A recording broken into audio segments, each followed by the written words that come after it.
Good morning students. मैं Priyanka Choubey, class 7th का हिंदी जो है कि आज मैं पढ़ाऊंगी सेकंड चैप्टर सेंट्रल पब्लिक शहीदवारा से।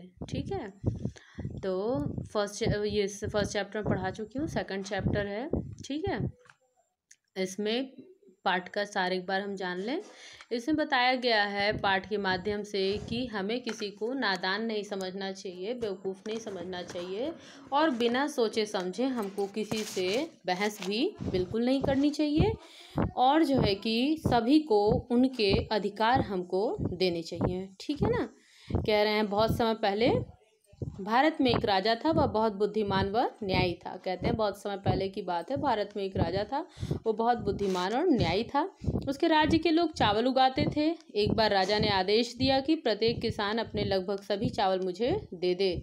और कह रहे हैं उसके राज्य के सभी लोग चावल उगाते थे। एक बार राजा ने आदेश दिया कि प्रत्येक किसान अपने लगभग सभी चावल मुझे दे दें, मैं चावलों को सुरक्षित संग्रहित करके रखूंगा। और उसने कहा मैं किसानों का जो चावल है उसको मैं सही से रखूंगा। ठीक है, इकट्ठा।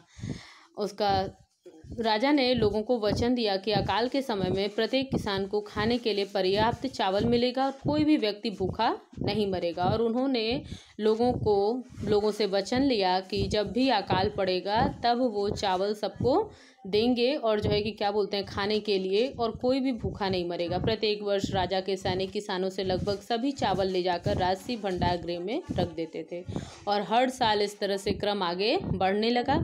सारे जो है कि जो किसान थे वो ले जाके लगभग पूरे चावल जो है कि दे देते थे हर साल किसान सैनिकों को, और वो ले जाके राजा के भंडार गृह में रखाता था। कई वर्षों तक चावल की अच्छी पैदावार हुई। लोगों ने अपने लगभग सारे चावल राजा को दे दिए और भंडार गृह पूरी तरह से भर गए। और कई वर्षों तक कह रहे हैं चावल की अच्छी पैदावार हुई और लोगों ने लगभग सारे चावल अपने राजा को दिए और जो है कि क्या बोलते हैं पूरी तरह से भंडार गृह भर गया था। परंतु लोगों के पास खाने के लिए पर्याप्त चावल उपलब्ध थे, लेकिन लोगों के पास खाने के लिए भी चावल पड़े हुए थे।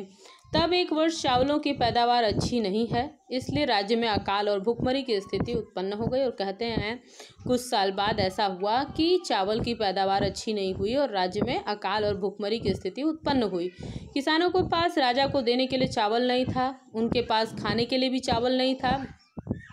राजा के मंत्रियों ने राजा से आग्रह किया कि महाराज भंडार गृहों का चावल लोगों में बांट देते हैं, क्योंकि आपने वचन दिया था कि अकाल के समय में आप लोगों को खाने के लिए पर्याप्त चावल देंगे। और जो है कि क्या बोलते हैं अकाल और भूखमरी की स्थिति जब उत्पन्न हुई तो राजा के पास जो है कि उनके लिए किसानों के पास राजा को देने के लिए चावल नहीं था, उनके पास खाने के लिए भी चावल नहीं था। तब राजा के मंत्रियों ने राजा को सुझाया कि राजा से रिक्वेस्ट की कि वो चावल जो आपने कह के रखा है जो है कि किसानों का, वो जो है कि आप चावल लोगों में बांट दीजिए, क्योंकि आपने वचन भी लिया था कि जब अकाल की स्थिति आएगी तो मैं जो है कि चावल आप लोगों को दे दूंगा और खाने के लिए भी पर्याप्त चावल देंगे। कहते हैं कि राजा बोलते हैं नहीं, चिल्लाए, मैं कैसे जानता हूँ कि अकाल कब तक चलेगा।